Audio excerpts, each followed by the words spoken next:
विद्यार्थी जीवन कठिनाइयों से यदि किसी ने अभ्यास किया है तो टिकाऊ होता है, और कठिनाइयां झेल करके अभ्यास नहीं किया तो उसका जीवन दिखाऊ तो हो जाएगा, टिकाऊ नहीं हो पाएगा। दिखाऊ दिखाऊ दिखने में तो आएगा लेकिन मजबूत नहीं रहेगा। परिसय सहन का लाभ, क्षुधा पिपासा आदि को सहन करने वाले गृहीत व्रतों से कभी च्युत नहीं होते हैं। मोक्ष मार्ग के सतत अभ्यास रूप परिचय के द्वारा कर्मागम द्वार को रोकते हैं, संवर करते हैं। औपक्रमिक यानी अभिपाक निर्जरा रूप कर्म फल का अनुभव करने वाले क्रम से कर्मों की निर्जरा करके मोक्ष को प्राप्त करते हैं। परिचय और उपसर्ग में क्या अंतर है? परिचय स्वेच्छा से सहन किए जाते हैं और उपसर्ग परकृत होने से न चाहते हुए भी सहन करना पड़ते हैं। परिचय का मतलब है, परिचय उपसर्ग में क्या अंतर? जैसे ठंडी का मौसम आ गया, अब ठंडी का मौसम आ गया, ठंडी सभी को लगेगी, अब महाराज जियों को भी लगेगी, मौसम से ठंडी तो लगेगी। अब शरीर में स्वस्थता है, अनुकूलता है तो वो सहन करने का भाव करेंगे, थोड़ा थोड़ा सहन करेंगे, ज़्यादा भी सहन कर लेंगे। कोई खुले में भी बैठ के सहन कर सकता है, और यदि अपने को अनुकूलता नहीं बनती है तो भाई खुले में तो नहीं, अपन तो धर्मशाला में रहेंगे। धर्मशाला में भी कमरे में खिड़की दरवाजे खोलना नहीं, बंद कर दो, थोड़ा सा और ऊपर नीचे से बंद कर दो। तो जो प्रकृतिकृत शीत आई थी उसको सामान्य से तो सहन कर ही रहे हैं, लेकिन अतिरिक्त सहन नहीं किया तो इसमें कोई दोष नहीं लगा। ये हमारी मर्जी पर है, हमारी अनुकूलता है कि नहीं है इस पर है, इसमें कोई दोष नहीं लगा।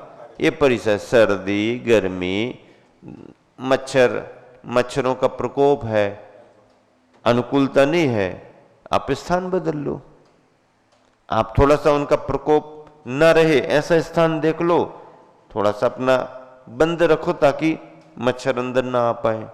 इसमें कोई मूल गुण में दोष नहीं है, लेकिन अतिरिक्त जो अवसर मिल रहा था आपको कर्म निर्जरा का, वो अभी आपने टाल दिया कोई बात नहीं, सामान्य मोक्ष मार्ग चल रहा है। तो परिसहों में सहन करें ना करें अपनी मर्जी है। आज उपवास कर लिया, क्षुधा पर विजय प्राप्त कर ली, कल कर लिया, क्षुधा पर प्राप्त कर ली, अब भैया अब नहीं करते, ज्यादा मर्जी पर है। एक बार भोजन कर रहे, मूल गुण है, एक बार में भी तो प्रतिकूलता आती है, गर्मी के दिनों में आती होगी ग्रस्तों को जिनका अभ्यास नहीं है, अभ्यास कर लिया ठीक है, फिर भी तो मौसम तो प्रभावित करता है तो गर्मी को हम सहन करेंगे। तो ये जो सर्दी गर्मी भूख प्यास आदि की बाधाओं को चर्या में सहन करते रहना, ये परिसय हैं, इनको जीतना उत्तर गुण है, और इनको हम जीते ना जीते हमारी मर्जी पर है। लेकिन उपसर्ग, अब उपसर्ग क्या है? मच्छर आया आप हटा दो, स्थान छोड़ दो, ये करो, लेकिन अब प्रकृति उपसर्ग 4 प्रकार के होते हैं, मनुष्यों के द्वारा किए गए, देवों के द्वारा किए गए, त्रियंचों के द्वारा किए गए, प्रकृति से होने वाले। बहुत आंधी आ गई, अब आंधी आ गई और उसकी चपेट में आप आ गए, चक्रवायु में आप फंस गए, आप वहां क्या करोगे? नहीं हम सहन नहीं करेंगे, नहीं तुम क्यों आ गए, नहीं। अब उस जाल में यदि फंस गया कोई चक्रवात में, तो फिर तो वहां अब उसका कोई उपाय ही नहीं है। बस जब तक ये उपसर्ग नहीं टलता है, मच्छर आके बैठा तो हम ये नहीं कहेंगे जब तक ये उपसर्ग नहीं टलता है हम यहां से उठेंगे नहीं। मच्छर है, जहां तक तुमको ठीक लग रहा नहीं है तो पीछे से उसको हटा दो, आप अपना काम करने लगो, हो गया। ये परिसय में आएगा। लेकिन कोई त्रियंच ने आकर के उपसर्ग कर दिया है, पकड़ लिया है, तो अब क्या करोगे? अब उसमें यही करोगे, ये तो उपसर्ग आ गए, अब बचने वाले नहीं। आपत्ति आ गई, धर्म संभालेंगे, बाकी छोड़ेंगे। तो जैसे इस तरह से उपसर्ग 700 मुनियों ने क्या संकल्प लिया कि अगर यह उपसर्ग टल जाएगा और जीवन बचेगा तो हम आहार विहार का विकल्प रखेंगे, और यदि ये उपसर्ग नहीं टलता है, इस उपसर्ग में जीवन नहीं बचता है, तो हमारा अभी से लेकर के चारों प्रकार के आहार का त्याग, कोई विकल्प नहीं। संलेखना हमारी प्रारंभ सावधिक संन्यास माना जाता है। अवधि सीमा को बना करके संन्यास यानी संलेखना ले ली। कितनी सीमा? उपसर्ग टल जाएगा तो चर्या करेंगे, उपसर्ग नहीं टलेगा तो हमारा 700 मुनियों ने एक साथ त्याग कर दिया। कर दिया नहीं कर दिया, खत्म काम। पंचम काल का अंत समय आने को हुआ, राजा ने मुनि महाराज से टैक्स मांगा, मंत्री को भेजा, कह देना उनसे हमारे राज्य में रहते हो ना, आपको टैक्स देना पड़ेगा। हम कोई धंधा पानी थोड़ी करते हैं कि टैक्स दें। हाँ ठीक है, धंधा पानी नहीं करते तो कोई बात नहीं, लेकिन भोजन तो करते हो, तो भोजन करते हैं तो क्या देंगे टैक्स? हमारे पास कुछ नहीं है। हाँ नहीं, भोजन में से पहला ग्रास टैक्स के रूप में लेंगे। क्या? पहला ग्रास टैक्स के रूप में लेंगे।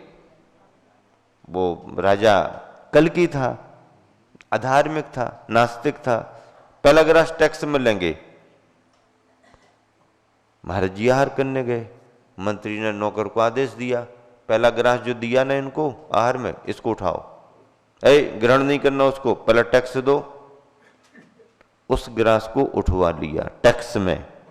हाँ, ग्रास उठ गया अंजलि पर से, अंतराय। जब तक तुमने नहीं दिया तुम्हारा ग्रास है, और तुमने दे दिया, अंजलि पर रख दिया, अब आप उठा नहीं सकते, अब वो ग्रास हमारा हो गया। नहीं हम चेक नहीं कर पाए, फिर से चेक करना है, कुछ दिख रहा है, अब दिख रहा बिखरा नहीं, थोड़ा सा उसमें, किसमें, जैसे नोट में तार दिखता है ना नोट में तार साइड में लगा रहता है, वो दिखता, वो ऐसा दिख रहा है कुछ, अब दिख रहा है उसको, अब हम ही देखेंगे, अब तुम मत देखो। जब तक तुम्हारे हाथ में था तुम एक बार नहीं 10 बार देखो, अब हमारी अंजलि पर रख दिया, अब तुमको उठाने का अधिकार नहीं, उसमें गड़बड़ी दिख रही, हम दूसरा चेक करके फिर से रखे देते हैं, नहीं, अब आ गया, अब हम चेक करेंगे, आपने कर लिया, अब हम करेंगे। अगर यदि कोई उठा करके पुनः देखने लगता है तो अंतराय। नहीं हम देने के लिए तो उठाया हमने, कोई ले थोड़ी जा रहे, हम कोई कल की थोड़ी है कि उठवा रहे हैं हम कल की थोड़ी है कि हम उठवा रहे, हम तो एक और कई भी गिलास देना चाहते, हम तो श्रावक हैं। नहीं, दे दिया, अब तुम्हारा काम नहीं, अब उसको हम शोधेंगे, उसमें ऐष्णा समिति लगाएंगे। दिख गया, वो तो देखना क्या पड़ता, वो तो नजर पड़ते ही समझ में आ जाता। बहुत ज्यादा बारीकी से फिर ऐसा कर रहे, फिर ऐसा कर रहे, फिर खोद रहे, फिर ये कर रहे, फिर वो कर रहे, ये तो अपने भरोसे के लिए है, बाकी तो एक ही नजर में ख्याल आ जाता है। जैसे टीचर कॉपी जांचता है, टीचर कॉपी जांचता है, वो एक एक लाइन पूरी थोड़ी पढ़ता है, लेकिन जहां उसकी नजर टिकती वहीं गलती पकड़ में आती है, गलती पर ही उसकी नजर टिकती, बाकी तो सब चल रहा है ठीक है। बिल्कुल 100% टीचरों का अभ्यास रहता है, गलती पर ही उसकी नजर जाएगी, बाकी सब ठीक लग रहा है, ठीक लग रहा है, ठीक रहता भी है, लेकिन जहां उसकी नजर रुकेगी वहां मिस्टेक पकड़ में आएगी। ऐसे ही शोधन में रहता है, वो तो एक नजर में, बल्कि आप यहां रखने के बाद आप देते हो तभी समझ में आ जाता है इसमें क्या है हाँ, कुछ ना कुछ समझ में आ जाता। अब अंतराय कर्म के उदय में आपको नहीं दिखेगा।